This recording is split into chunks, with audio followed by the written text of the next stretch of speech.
वो वहां पर वो दीदी का दुपट्टा है वो।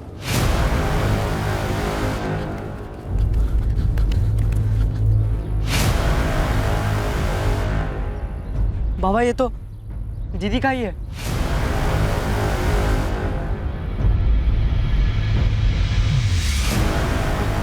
बाबा वो दीदी की साइकिल।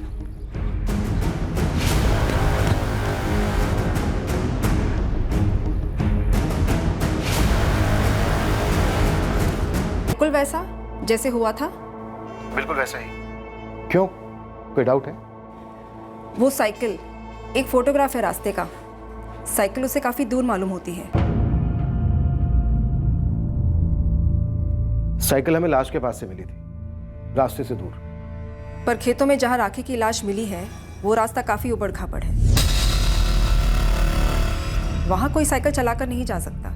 साइकिल जानबूझकर रखी गई है, लाश के पास प्लांट की गई है। आपके इमीडिएट संदिग्ध कौन है इंस्पेक्टर यादव?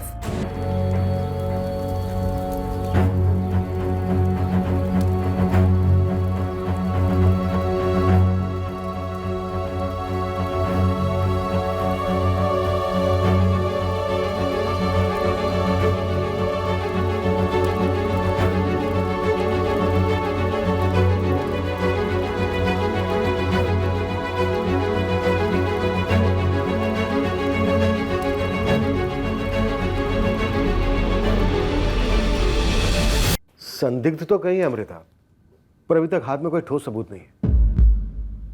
मुझे लगता है कि कुछ छूट रहा है हमसे। ये राखी की साइकिल इंस्पेक्टर, ये साइकिल, इस साइकिल की क्या कहानी है?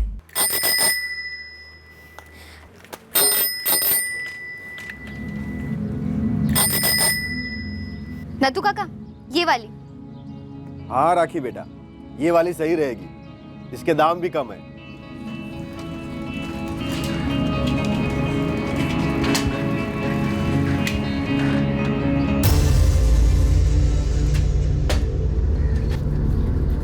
बाबा, अब साइकिल चलाकर काम पर जाओगी? हाँ बाबा, शेयर ऑटो के पैसे बच जाएंगे ना। अपनी माँ का हाथ बटाओगी तो काफी सर दर्द बचेगा हम सबका। और ये काम पर जाना जरूरी क्यों है? हाँ, क्योंकि मुझे पढ़ाई करनी है आगे बाबा, और उसके लिए पैसे तो कमाने पड़ेंगे ना। तू समझती नहीं है। तू जो करने चली है वैसा होता नहीं कभी। सही नहीं है ये। पर बाबा, जो मैं कर रही हूँ और जो करना चाहती हूँ, जब मुझे उसमें कुछ गलत नहीं लगता तो मैं उसे क्यों छोड़ूं?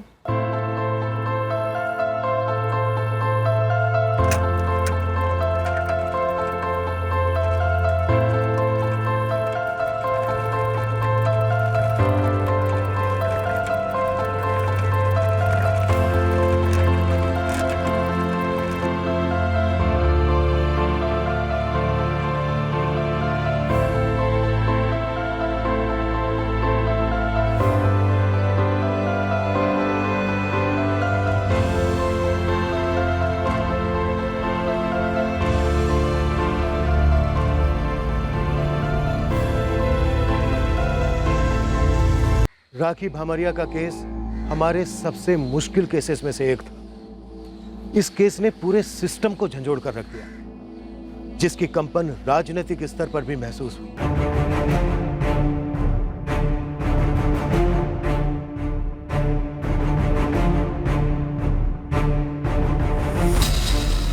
तहकीकात में ढील बरती जा रही है क्योंकि पीड़ित लड़की दूसरी जाति से थी। जाहिर है कि पुलिस बड़ी जाति के गुनहगारों को छूने से भी कतराती है। मेरा सुझाव है कि यह केस सीबीआई को सौंप दिया जाए। एक एसआईटी गठित की जाए। स्थानीय पुलिस भामरिया परिवार को न्याय नहीं दिला पाएगी। चंद्रोनी गांव की रहने वाली 19 वर्षीय राखी भामरिया हर रोज भोलागंज कस्बे में काम पर जाती और शाम को लौटती। 11 सितंबर 2017 को राखी अपने घर नहीं लौटी थी।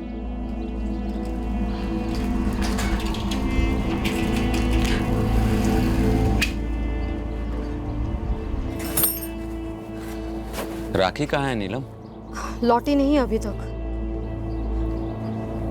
6:45 बज रहे हैं। वही तो, अब तक तो आ जाना चाहिए था। आप जरा विनय जी को फोन लगा के पूछिए ना, अभी अंधेरा होने को है, अकेली साइकिल पे कैसे आएगी? और खरीदो साइकिल, मना किया था मैंने। लेकिन राखी सुनती कहाँ है। हेलो विनय जी, रामलाल बोल रहा हूँ। हाँ जी रामलाल जी बोलिए। राखी अभी तक निकली नहीं क्या? राखी तो निकल गई 5:30 बजे रोज की तरह। पहुंची नहीं घर अभी? नहीं, नहीं पहुंची। अरे गांव में किसी घर बैठ गई होगी टीवी भी देखने, देखिए जाकर वहां पे।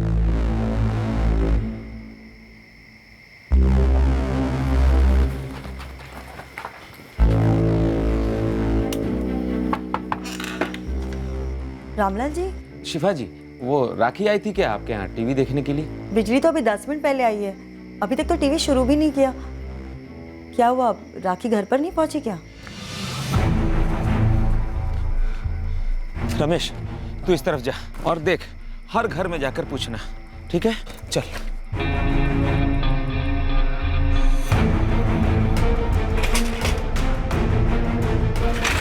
जहां तक हो सके देख के आता हूं।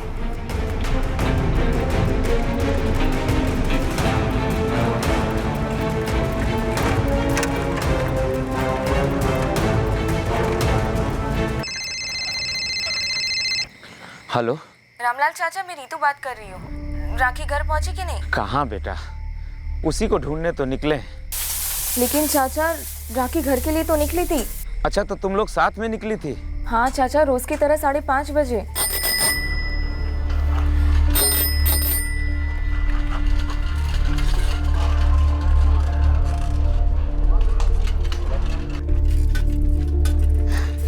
चल राखी, कल मिलते हैं।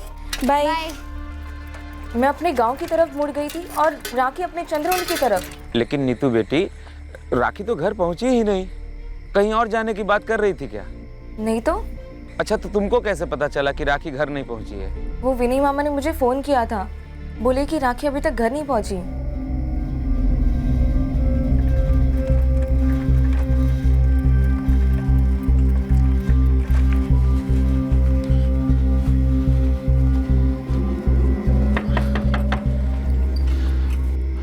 बिरजू, राखी तुमको कहीं दिखाई दी है क्या? कब रामलाल चाचा? आज शाम 5:30 के आसपास।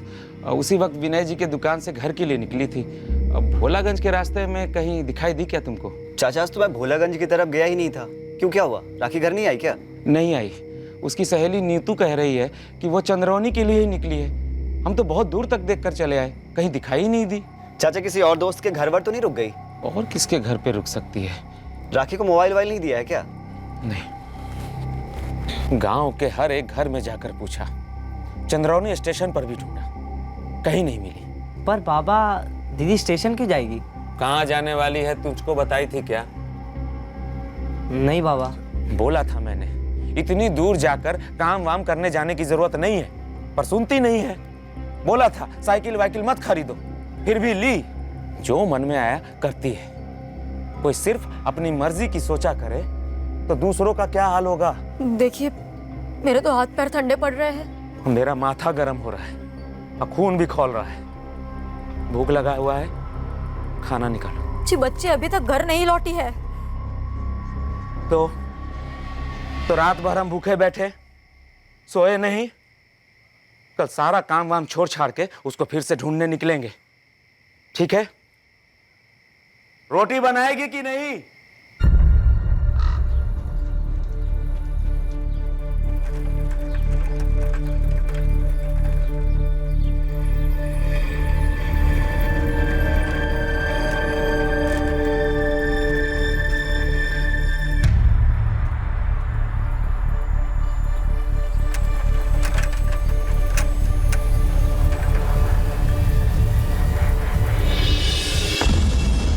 बाबा, वो वहां पर वो दीदी का दुपट्टा है वो।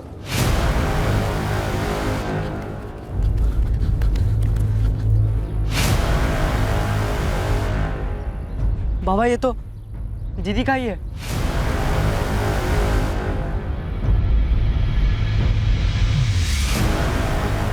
बाबा, वो दीदी की साइकिल।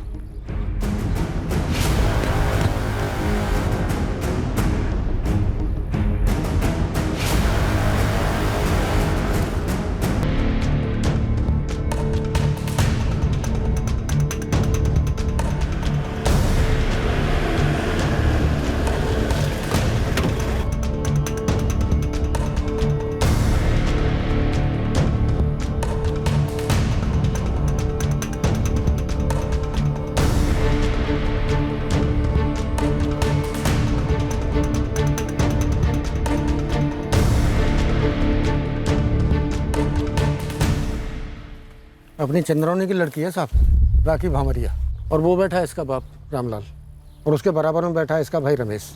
इनको लाश मिली थी। असॉल्ट हुआ है ऐसा भी लगता है। इसकी साइकिल पास में ही है। भोलागंज में काम करती थी, वहां से घर को लौट रही थी। रामलाल जी, कुछ बता पाएंगे आप? सर वो दीदी का दुपट्टा वहां पड़ा है। कहाँ? बड़ी जात वालों में से ही किसी ने ये काम किया होगा साहब। अरे किसी को पता होगा साहब कि गरीब की बेटी भोलागंज में काम करती है, शाम को अकेले लौटती है साइकिल पर। नजर रखी होगी किसी ने। नाथूराम जी, मंगल जी, अगर आपको किसी पर शक है तो नाम दीजिए। एक नाम कैसे ले साहब? ये बड़ी जात वालों की नजर में चुपती थी बच्ची, ऐसी होनहार, अपने पैरों पर खड़ी, अपने माँ बाप का हाथ बटाती थी। पढ़ाई में भी उसको अच्छे नंबर आते थे साहब स्कूल में, अपने बलबूते पर आगे पढ़ना चाहती थी। तो सोचिए कितनों की नींद हराम हुई होगी ये सोचकर कि एक गरीब छोटे जात की लड़की कैसे आगे बढ़ सकती है। रामलाल जी, कोई ऐसा था जो आपकी बेटी को छेड़ता था, उसे तंग करता था, या किसी के साथ कोई लड़ाई झगड़ा? रामलाल जी, रामलाल जी,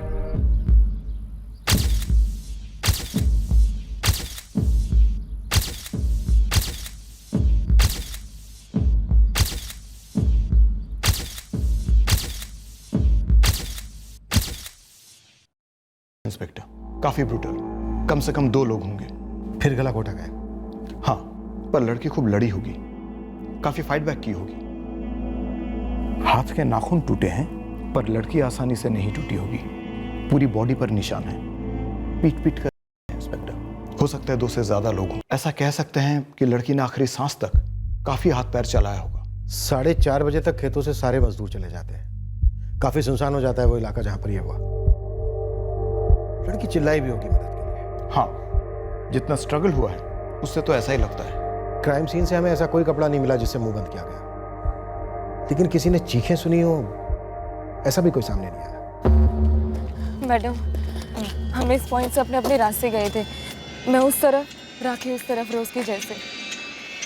तुम और राखी गहरे दोस्त थे? जी, स्कूल से। क्या कोई तुम लोगों का पीछा कर रहा था उस दिन? शायद 2 या 3 आदमी जो शायद राखी के पीछे पीछे उस तरफ गए हों। नहीं मैडम, ऐसा लगा तो नहीं। हम तो बस साइकिल चलाते हुए गप्पे मारते हुए जा रहे थे। पिछले 2 महीने से हम ऐसे ही साइकिल पर जाते थे। पिछले 2 महीने से? उससे पहले? उसके पहले राखी के पास साइकिल नहीं थी ना, उसने अभी जुलाई में ही खरीदी थी। तो उसके पहले वो कैसे आती जाती थी? बस या रिक्शा? शेयर रिक्शा से।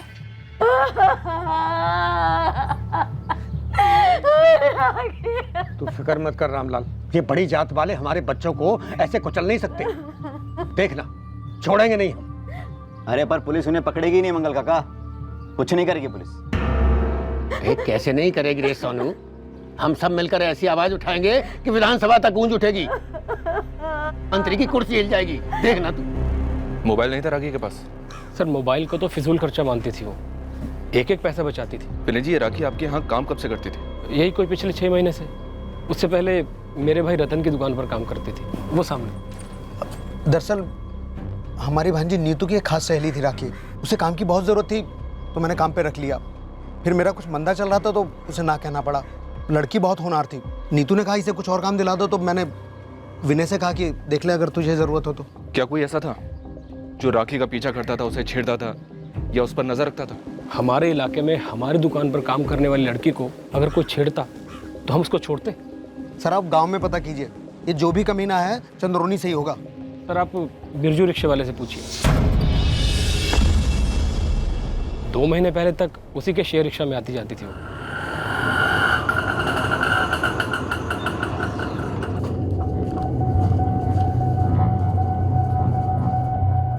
पिछले 2 महीने से राखी अकेले साइकिल से चंद्रौनी से भोलागंज आती जाती थी। कौन था जो मौका ढूंढ रहा था?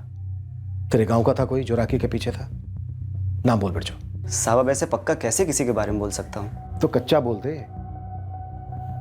किसने बताया कि तू और राखी 12वीं तक एक ही क्लास में थे और 2 महीने पहले तक राखी तेरे ही रिक्शा से आती जाती थी? हाँ साहब, मैं ज्यादातर चंद्रौनी और भोलागंज के बीच ही अप डाउन करता हूँ। राखी बहुत होशियार थी, हर चीज में परफेक्ट, एकदम टाइम टू टाइम। सुबह 8 को काम पे निकलती थी, एक दिन 1 मिनट भी लेट नहीं।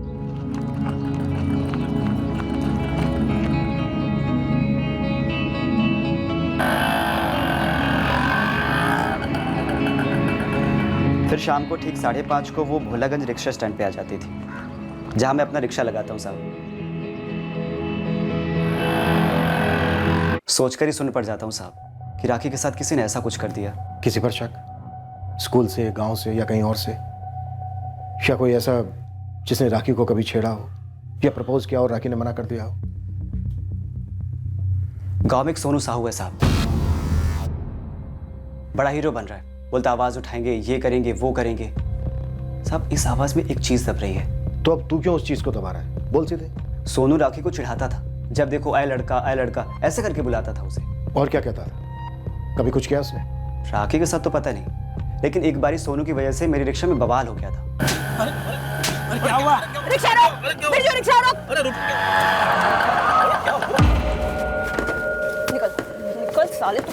समझता क्या तू अपने आप को? समझता क्या? क्या कर रही है कमला तू? क्या हुआ कमला? क्या हाथ घुमाते घुमाते कहीं पे भी हाथ लगाएगा तू? हाँ? क्या पकड़ी है तू? सोनू चल माफी मांग। अबे माफी तो तू मांग। 3 के बजाय 4 को बिठाता, कभी 5 को। साला हाथ रखने का जगह नहीं रहता है। तो मेरे सीने पे हाथ रखेगा बेशरम साले। हो गया कमला बस। सोनू ने कभी राखी को छेड़ा था? कभी कोई झगड़ा वगड़ा हुआ था दोनों के बीच? झगड़ा तो हुआ था साहब, रामलाल चाचा ने तो राखी की ही क्लास ले ली थी।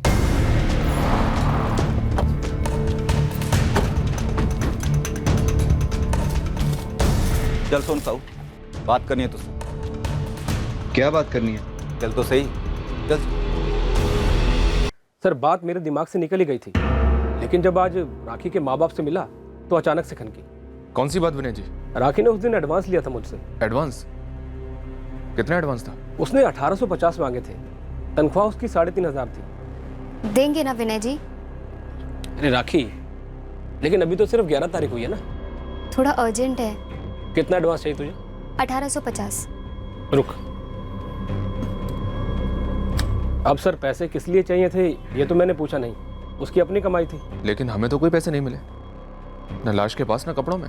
सर क्राइम सीन पर भी और जब बॉडी पोस्टमार्टम के लिए गई तब भी मैंने दोनों बार चेक किया था सर। राखी के पास कोई पैसे नहीं निकले थे। दरअसल मैं उसका मोबाइल फोन ढूंढ रही थी। रकम छोटी थी, हमलावर भी छोटे मोटे चोर हो सकते हैं कंचन। हो सकता है कि लूट के साथ साथ उन्हीं लोगों ने रेप और मर्डर भी कर दिया हो। सर छोटे लुटेरों के लिए भी रकम काफ़ी छोटी थी, और अगर लूट का इरादा था तो कोई ऐसा होना चाहिए जिसे मालूम था कि राखी ने उसी दिन एडवांस लिया था। शायद कोई जान पहचान का हो। एंगल तो सोचने वाला है। वैसे घर वालों की कंडीशन क्या है? सर कंडीशन जैसी भी हो, मुझे लगता है हमें उनसे जल्द से जल्द बात करनी चाहिए। पता तो चले राखी ने उस दिन एडवांस क्यों लिया था। ये क्या बात हुई साहब? आपने हमारी बिरादरी के लड़के को उठा लिया। मेरा सोनू शरारती है, लेकिन इंसान है, हैवान नहीं। अरे आप लोग अभी तक बड़ी जात वालों के मोहल्ले में भी नहीं गए हो साहब, और उल्टे हमारे ही जात के लड़के को फंसा रहे हो। देखिए नाथुराम जी, मंगल जी, ब्रजेश जी, हमने सोनू को ऐसे ही नहीं उठाया, हमें कुछ खबर मिली है। हम भी तो सुने। ऐसी कौन सी झूठी खबर है जो आपको सच लग रही है? देखिए मेरा सोनू चंद्रोनी में ही काम करता है, और 11 तारीख को शाम को काम से सीधे घर आ गया था वो। तो भोलागंज क्यों जाएगा वो? पहले भी तो गया है ना भोलागंज। लेकिन 11 तारीख को नहीं गया था। इसकी हम तहकीकात करेंगे ब्रजेश। क्या खाक तहकीकात करेंगे आप? आप तो हमारे लड़के को मार मार के कुछ भी अनाप शनाप कबूल करवा लेंगे। देखिए हम क्या करेंगे, क्या करते हैं, क्या कर सकते हैं, इन सब बातों को एक तरफ रखते हैं। हमें हमारा काम करने दीजिए, और इस वक्त हमारा काम है राखी भामरिया के अपराधियों को पकड़ना। इस समय हमारे लिए और कोई चीज मायने नहीं। किसी ने आपको मेरे बारे में गलत सलत बताया साहब? मैंने राखी को कभी नहीं छेड़ा। ए लड़का सही कहकर छेड़ता था ना तू राखी को? वो छेड़ता नहीं था साहब, चिढ़ाता था बस, क्योंकि वो लड़कों जैसी हरकतें करती थी और लड़का बनने की कोशिश करती थी, इसीलिए वो तुम 2-3 लड़कों पर भारी पड़ी, काफी लड़ी। चल बाकी लोगों के नाम बोल। मैंने कहा ना साहब, मैं काम के बाद सीधा घर चला गया था, और मैंने राखी को नहीं मारा, और मैं इन सबके बारे में कुछ नहीं जानता हूँ। मैं जानता हूं कि तेरे इसी छेड़ने की वजह से एक बार राखी ने तुझे आड़े हाथों लिया था, है ना?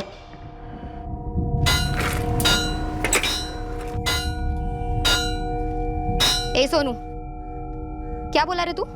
मैंने क्या बोला? अभी जब मैं यहाँ से गुजरी तो तू क्या बोला? मैं यहाँ पे काम कर रहा हूँ, समझी? और मैंने क्या बोला तुझे? फट्टू साला। अब बोल, क्या बोला? लड़का बोला। ए लड़का, ओए लड़का। खुश? लड़कों जैसी हरकतें तो लड़का ही बोलेगा ना।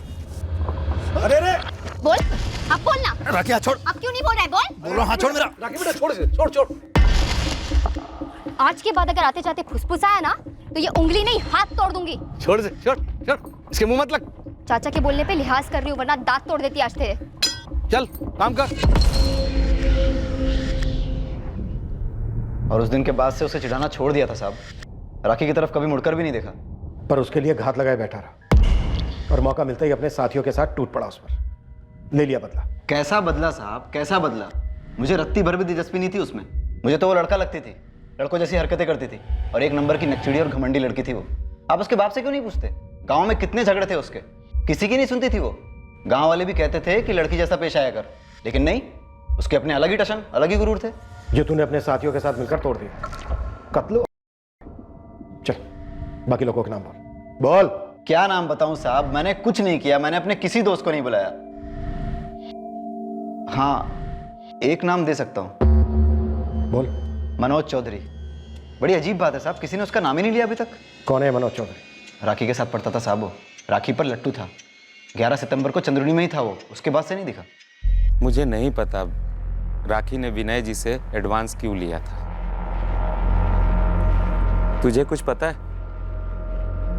कुछ बोली थी राखी? राखी कुछ बताती नहीं थी, कुछ सुनती नहीं थी। 12वीं के बाद यहाँ से 10 किलोमीटर दूर भोलागंज में नौकरी कर ली। मैंने उसे मना किया, समझाया कि लड़की है, उसे काम पे जाने की जरूरत नहीं है, लेकिन वो सुनी नहीं। फिर वो साइकिल खरीद ली तनख्वाह से, ऐसे ही एडवांस लेकर। मैंने तब भी टोका था, फिर भी नहीं सुनी।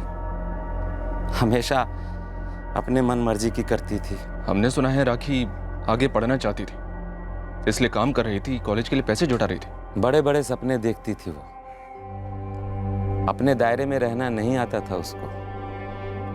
मैं जिला परिषद में चपरासी हूँ, ठीक ठाक गुजारा हो जाता है हमारा, लेकिन राखी पे तो कॉलेज का भूत चढ़ गया था। हमेशा ऐसे सपने देखती थी जो हमारी औकात से बाहर थे। नौकरी करोगी? हाँ बाबा, आगे पढ़ना है तो बस उसी के लिए पैसे जमा करूंगी। 12वीं तक तो पढ़ चुकी है, ये नौकरी करने की, पढ़ाई करने की क्या ज़रूरत है? 19 की हो गई है। अब तो अपनी बिरादरी का कोई अच्छा सा लड़का ढूंढ कर तुम्हारी शादी करवा देते। बाबा मुझे अभी शादी नहीं करनी है, दिल्ली जाकर पढ़ना है, पीएचडी करना है। अपने बाप का मजाक उड़ा रही है। नीलम, क्या है ये? राखी, महीने के आखिर में आटे दाल के पैसे नहीं होते हैं। ये क्या सपने देख रही है तू? इसीलिए तो नौकरी करूंगी ना माँ, पैसे बचाऊंगी, कॉलेज के लिए अप्लाई करूंगी, स्कॉलरशिप लूंगी। इतना पढ़कर क्या हासिल कर लेगी? पापा जो हासिल करना होगा वो, लेकिन ऐसे बिना पढ़ाई किए, बिना डिग्री के तो कुछ हासिल नहीं होगा ना। पढ़ना ही है तो दिल्ली विल्ली जाने की क्या जरूरत है? पास के किसी कॉलेज में चली जा, नंबर हो ना हो, अपनी बिरादरी का कोटा है। मैं अपने समाज में बात करके तुम्हारा सर्टिफिकेट बनवा लूंगा, फिर आराम से दाखिला हो जाएगा। बाबा मुझे आराम से कुछ नहीं चाहिए, 2-3 साल काम करूंगी और देखना उसी कॉलेज में अप्लाई करूंगी जहां मुझे पढ़ना है, वो भी बिना किसी कोटे के। क्यों? शर्म आती है तुमको हमारी बिरादरी पर? बड़े लोगों की बराबरी करना चाहती है? तू किसी भी कॉलेज में दाखिला ले ले, लेकिन उन लोगों के बीच कभी दाखिला नहीं मिलेगा तुझे। बाबा आप बिल्कुल गलत समझ रहे हैं मेरी बात को। मुझे किसी से कोई बराबरी नहीं करनी और किसी के बीच एडमिशन नहीं लेना है। मैं जो हूँ बहुत खुश हूँ। मैं जो करना चाहती हूँ उसका बोझ आप पर नहीं डालना चाहती, उल्टा आपका बोझ कम करना चाहती हूँ मैं, और करूँगी। ये बोझ रमेश पढ़ लिख कर अपने सर ले लेगा। अब इतने बुरे दिन नहीं आए मेरे कि मैं अपनी बेटी की कमाई खाऊं। मैं इस सोच को नहीं मानती बाबा। रमेश भी पढ़े, आपका सहारा बने, पर मैं भी तो करना चाहती हूँ। और वैसे नीतू ने मुझे नौकरी दिलवा दी है उसके मामा जी की दुकान पर, भोलागंज में है। 3,500 रुपये पगार मिलेगी, थोड़ा पढ़ाई के लिए बचाऊंगी, बाकी रख दूंगी आपके हाथ में। बताइए क्या गलत है इसमें? मुझे नहीं पता किसे इतनी नफरत थी मेरी बेटी से, किसको उसने इतना गुस्सा दिलाया होगा कि उसके साथ ऐसा किया। मुझे सिर्फ इतना मालूम है कि मेरी बेटी हमेशा अपनी मनमर्जी की करती थी। उसके लिए जो डर लगता था मुझे, उसे न कभी दिखता न सुनाई देता। और ये उसकी माँ, ये भी उसको कुछ नहीं समझा सकी। ये एडवांस लेने के पीछे कोई खास कारण था क्या रामलाल जी? बता तो चुका हूं आपको, हमें कुछ नहीं मालूम। रमेश, तुझे कुछ पता है? हाँ, आपने कहा ना कि एडवांस लिया था राखी ने, तो मुझे याद आया कि उसने कहा था कि उसने विनय मामा से एडवांस लिया था। किस लिए लिया था उसने एडवांस नीतू? और उस शाम को जब तुम लोग घर के लिए निकले थे, तब क्या वो पैसे राखी के पास थे?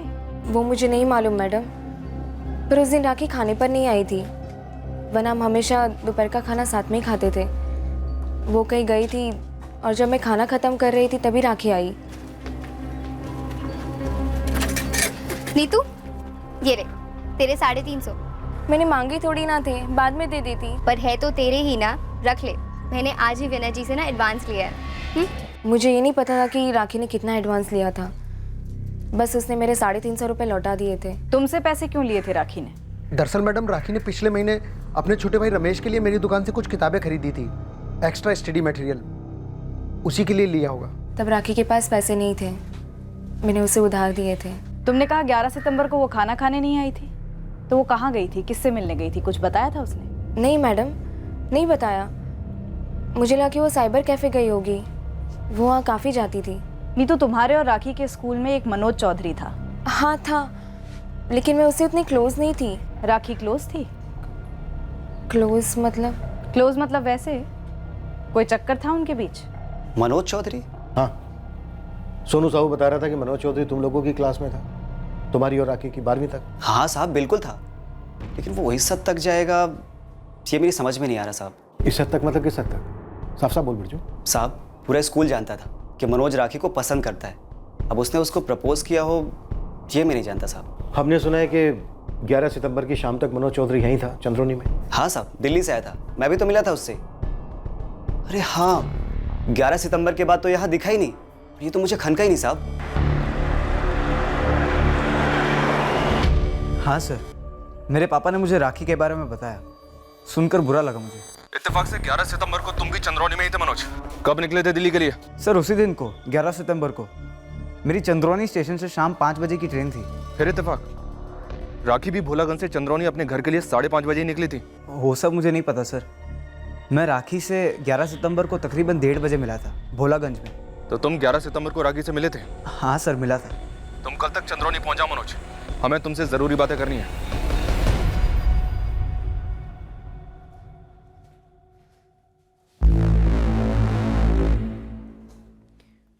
सर, राखी जिस साइबर कैफे में अक्सर जाया करती थी वो विनय की दुकान के पास ही है। 11 सितंबर को भी वो वहां गई थी, रजिस्टर में एंट्री है उसकी। राखी के पास फोन नहीं था, शायद इंटरनेट पर वो किसी के टच में हो। सर, मैंने साइबर कैफे के मालिक को कहा है राखी कौन सी साइट्स विजिट करती थी उसकी पूरी ऑनलाइन हिस्ट्री निकाले। ये मनोज चौधरी कल तक दिल्ली से आ जाना चाहिए सर। कोई स्कूल वाला माजरा तो नहीं?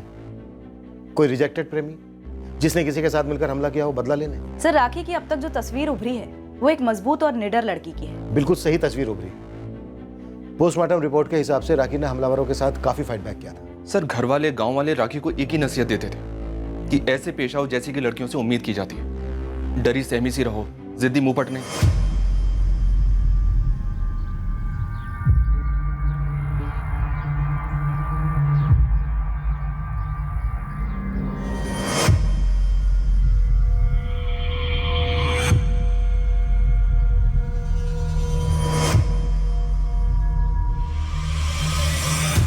सारे मजदूरों से बात किया सर, वो सब के सब सुबह 8 बजे आते हैं और शाम को 4:30 बजे काम से चले जाते हैं।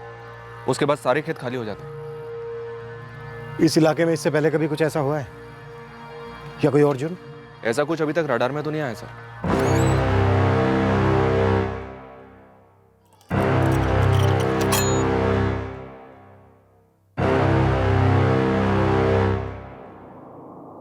हिस्ट्री शीटर्स पर कोई लीड? अभी तक तो कोई नहीं सर, वैसे खबरी काम पर लगे हुए हैं, पर अभी तक ऐसा कोई भी केस सामने नहीं आया सर जिसमें एक लूट का मामला गैंगरेप या मर्डर में तब्दील हो गया हो। सर, राखी ने नीतू को 350 रुपए दिए थे उस दिन, यानी उसके पास बचे 1500 रुपए। मैंने पहले भी कहा है सर, ये रकम काफी छोटी है लूटपाट के लिए। पर अभी तक ये पता नहीं चला है कि राखी ने विनय अग्रवाल से ये एडवांस क्यों लिया था। सर, ये मनोज चौधरी, इसने कबूल किया है कि 11 सितंबर की दोपहर 1:30 बजे राखी से मिला था। शायद वो कुछ जानता हो। गैंगरेप हुआ, कम से कम 2 आदमी थे या शायद 3। राखी यहाँ से अपनी साइकिल पर आ रही होगी और हमलावर शायद यहीं कहीं छिपकर बैठे होंगे, और फिर शायद यहीं कहीं से वो राखी को खेत के अंदर घसीट कर ले गए होंगे सर। और उसकी साइकिल को भी सर। खेत का रास्ता काफी उबड़ खाबड़ है, चांस कम है कि राखी खुद साइकिल पर खेत के अंदर गई होगी। इतना तो मैं श्योर हूँ कि साइकिल को लूटने के इरादे से हमला नहीं हुआ होगा। मामला साइकिल से नहीं, राखी से ही जुड़ा हुआ होगा। आप लोगों ने जो राखी भामरिया के बारे में पता लगाया है उससे तो यही लगता है कि राखी भामरिया वॉज अ फाइटर, एक मजबूत फाइटर। इसमें कोई दो राय नहीं है कि राखी ने ये साइकिल रिक्शा का खर्चा बचाने के लिए खरीदी थी। अपनी इस इंडिपेंडेंट सोच के लिए उसने अपने पिता से कई बार डांट भी खाई। राखी को काबू में करने के लिए एक से ज्यादा लोग लगे होंगे, उसे दबोच कर उसकी हिम्मत को तोड़ने। मुझे नहीं लगता कि ये एक अचानक से हुई लूट का केस है जो ऑन द स्पॉट गैंगरेप और मर्डर में बदल गया। मुझे लगता है कि ये अटैक राखी के तन के जरिए उसके मन को तोड़ने की कोशिश थी, उसको दबाने के लिए किया गया था। आपका मतलब है राखी पर हमला करने भेजे गए थे? संभावना है राखी पर हमला करने की पूरी प्लानिंग के साथ आए होंगे। प्लान था तो कोई जान पहचान का हो सकता है। एक चीज मैं दावे के साथ कह सकती हूँ, वो लोग राखी को जिंदा छोड़ना नहीं चाहते थे। तुम राखी को पसंद करते थे? जी सर, स्कूल टाइम से। तब भी राखी ऐसी थी, जिद्दी, मजबूत? हाँ सर, हमेशा से ऐसी ही थी, गलत कभी बर्दाश्त नहीं करती।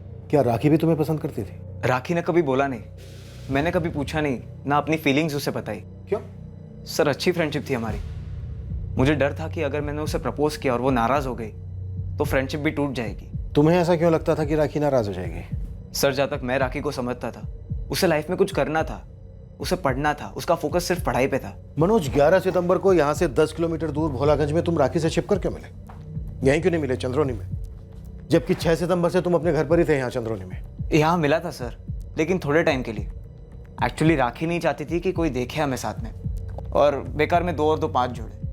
इसीलिए दिल्ली जाने से पहले मैं उसे भोलागंज मिलने गया। मिलने का कारण? राखी को दिल्ली के कॉलेजेस के बारे में कुछ जानकारी चाहिए थी। वो जॉब इसीलिए कर रही थी ताकि वो अपने आगे की पढ़ाई के लिए पैसे जोड़ सके। Thank you.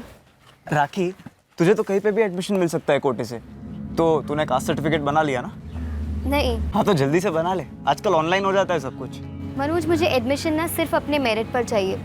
बाबा के ऊपर फीस का बोझ नहीं डालना चाहती मैं, इसलिए 2 साल अच्छे से कमाऊंगी और फिर आगे पढ़ाई करूंगी। तुम एक हेल्प करोगे मेरी? हाँ बोलना। श्योर। 1 मिनट। ये विश लिस्ट है कॉलेजेस की जहाँ मैं पढ़ना चाहती हूँ। इनके फर्स्ट सेमेस्टर की और हॉस्टल की फीस पता करनी है मुझे। तुम पता करके ईमेल कर दोगे? मैंने वेबसाइट चेक की है पर वहाँ पर फी ब्रेकर मेंशन नहीं है। सुन, अगर तुझे कोई और हेल्प चाहिए, मतलब लोन समझ कर। नहीं, ऐसी कोई बात नहीं है, मुझे बस ये एक ही हेल्प चाहिए, बाकी सब मैनेज कर लूँगी मैं। राखी बहुत पसंद थी सर मुझे। उस दिन मुझे भी ऐसा लगा था कि शायद वो भी मुझे कुछ ऐसा कहेगी, लेकिन उसने ऐसा कुछ नहीं कहा, एक ज़रा सा हिंट तक नहीं दिया मुझे। वो तो बस college fees, research facilities, professors, इसी के बारे में बातें कर रही थी, क्योंकि मैं दिल्ली में पढ़ता हूँ। मनोज, कोई आइडिया राखी ने उस दिन अपने मालिक से एडवांस क्यों लिया था? एडवांस? नहीं सर, मुझे कैसे पता होगा? हमारे बीच तो सिर्फ एकेडमिक्स के बारे में बातें हुई थी, एक वर्ड यहाँ वहाँ का डिस्कस नहीं किया हमने। कोई और था तुम्हारे अलावा जो राखी को पसंद करता था? मैं ऐसे किसी को नहीं जानता सर जो राखी को लाइक करता था और उसके ना कहने पर उसके साथ ऐसा कुछ करे। ऐसे किसी को जानते हो जिसे राखी ने ना कहा हो? नहीं सर, उस जगह पे इस तरह का कभी कोई हमला नहीं हुआ और ना ही कोई लूट जिसे इस केस से जोड़ सके। गाँव क्या कहता है? कुछ नहीं, ठंडा सर। पर हमें कुछ तो चाहिए गुरु। सर मुझे लगता है ये जो लूट वाला एंगल है उसे आप किनारे कर दो। ये कोई करवाया गया मर्डर लगता है। मत भूल सर, ये कोई पहली बार तो होगा नहीं कि लड़की की सुपारी उठाने वालों ने कॉन्ट्रैक्ट से बाहर जाकर अपनी हवस को पूरा किया हो। अबे गुरु, अगर ये किराए के बंदे थे तो ये नामुमकिन है कि तुझे इसकी बू ना लगी हो। कोई तो था जो राखी को जान से मारना चाहता था, उससे बदला लेना चाहता था।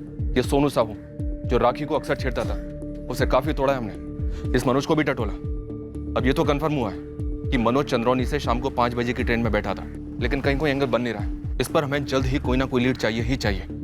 मामला काफी गर्मा रहा है जात पात को लेकर। सर मैं और कह रह जाता हूँ, कुछ ना कुछ निकाल कर आऊंगा जरूर। तब तक आप इस राखी की सहेली नीतू से दोबारा बातचीत कीजिए। क्यों, कुछ सुना तूने? ना नहीं, पर सर जवान लड़कियां, सहेलियां, काफी कुछ बातें होती होंगी। हो सकता है नीतू कुछ छुपा रही हो। कैसे गुरु? सर, साइबर कैफे में राखी की सर्फिंग हिस्ट्री चेक की। सिर्फ और सिर्फ कॉलेज की वेबसाइट्स विजिट हुई हैं या फिर एडमिशन फॉर्म्स डाउनलोड हुए हैं। कभी किसी से कोई चैट वैट नहीं हुई। सर उस दिन राखी का एडवांस पैसे निकालना, ये मुझे कुछ खटक रहा है। आखिर क्यों एडवांस निकाला होगा राखी ने? लूट के सारे हिस्ट्री शीटर्स को एक बार फिर से बारीकी से टटोल। हो सकता है ये सारा मामला वाकई में 1500 रुपये की लूट का हो और हम ऐसे ही बिना बात के गोल गोल चक्कर काट रहे हैं।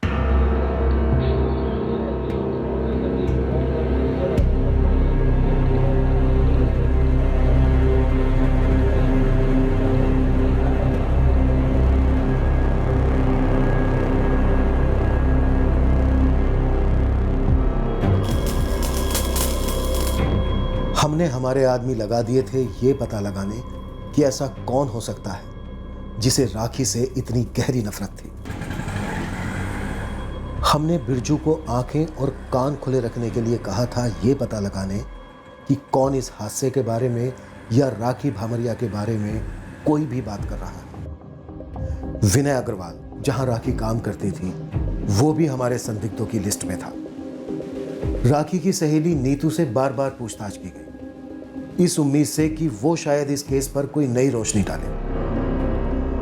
क्राइम सीन लगातार हमारी आंखों के सामने आता रहा। उस जगह पर शायद कुछ ऐसा था जो हमसे नजरअंदाज हुआ था। ये केस अब पूरे राज्य में खलबली मचा रहा था।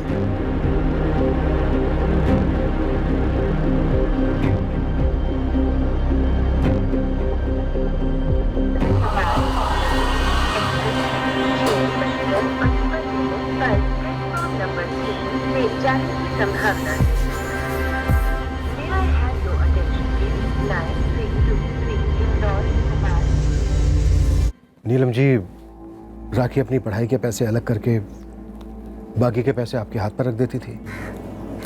राखी ने कुछ तो बताया होगा इस एडवांस के बारे में। नहीं बताया साहब,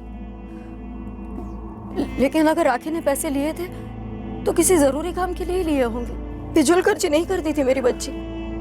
बोलो तो भी नए कपड़े नहीं लेती थी, एक शौक पूरा नहीं करती थी। हमें राखी के बारे में अब तक यही पता चला है कि वो काफी होनहार लड़की थी, अपने लिए और घर के लिए कुछ करना चाहती थी। काफी हिम्मत वाली लड़की थी, अपने फैसले खुद लेती थी और उन पर कायम रहती थी। क्या इसी वजह से राखी को मार डाला गया कि वो एक लड़की होने के बावजूद किसी की सुनती नहीं थी? और उतने के लिए सब कोई इतना गलत क्यों करेगा मेरी बेटी के साथ, और फिर जान से मार डालना क्यों? क्योंकि किसी को दिक्कत थी, गहरी दिक्कत थी कि राखी किसी की सुनती नहीं थी, अपने पैरों पर खड़ी थी, आगे बढ़ रही थी। ऐसा कौन हो सकता है साहब? आपके पति रामलाल काफी नाखुश थे ना राखी के स्वावलंबी स्वभाव से। काफी गुस्सा था उन्हें राखी की सोच से, नहीं? सर, राखी के पिता रामलाल भामरिया के फोन रिकॉर्ड्स में ऐसा कोई भी नंबर शो नहीं हो रहा है जो किसी सुपारी किलर की तरफ इशारा करे।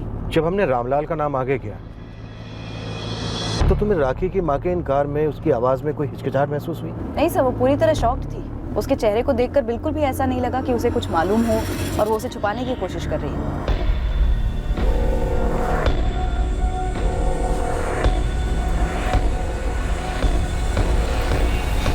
और सर, सस्ते से सस्ता सुपारी किलर भी कम से कम 5,000 तो लेगा, जो कि रामलाल के लिए काफी ज्यादा रकम है। और ऊपर से राखी उसकी अपनी बेटी।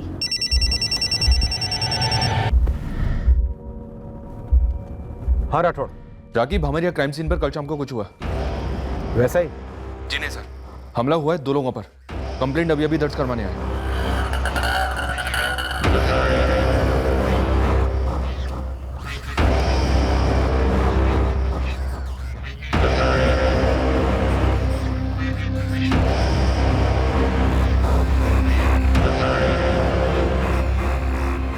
सर, ये सागर पाल है और ये इसका छोटा भाई राकेश पाल, दोनों पर हमला हुआ कल शाम। सागर, राकेश, किसने हमला किया तुम दोनों पर? चंद्रौनी के 3 बदमाश थे, बहादुर सिंह, त्रिभुवन सिंह और लल्लन परदेसी। साहब, हम तो अपना भोलागंज से लौट रहे थे, हमें मारा और लूट भी लिया साहब। ये जहां भी है, जो भी है, तीनों को उठा लो तुरंत। जहां राखी पर हमला हुआ था, लगभग उसी जगह पर 3 लोगों ने एक लूट में भाग लिया था। ऐसा लग रहा था कि शायद राखी भामरिया के केस में हमें एक ब्रेक थ्रू मिलने जा रहा है। पुलिस ने बहादुर सिंह, त्रिभुवन सिंह और लल्लन परदेसी तीनों को अंदर कर लिया है। और वो 2 भाई सागर और राकेश, उन्हें जब मैं थाने छोड़ने जा रहा था तो बता रहे थे कि इन तीनों ने खूब कूटा है उन्हें। तीनों बड़ी जाति के, और पुलिस यह हमारी बस्ती में ढूंढ रही थी। भला अपनी बिरादरी की लड़की के साथ कोई ऐसा करेगा? देखना आप लोग, पता चलेगा कि इन तीनों ने ही कांड कर दिया था राखी के साथ।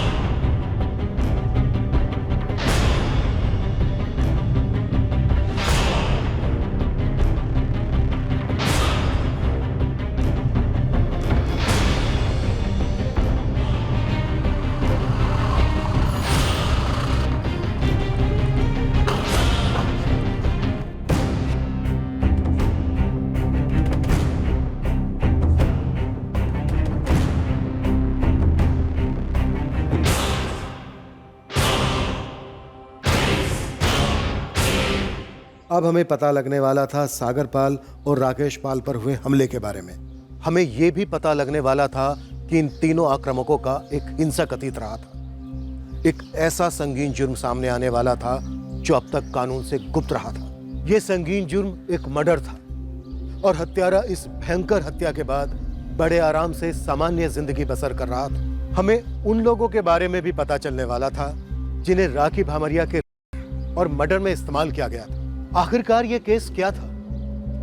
11 सितंबर की शाम को उन खेतों में हुए कांड की सच्चाई क्या थी? क्या यह एक सेक्सुअल असॉल्ट का केस था या किसी और साजिश का नतीजा? राखी का और मर्डर करने वाला शुरुआत से हमारे सामने था, पर उसने एक लंबे अरसे तक हमें चकमा दे रखा था। कल के एपिसोड में देखिए किस तरह हम गुनहगार को कानून की चौखट पर घसीट लाए। क्राइम पेट्रोल सतर्क। जय हिंद।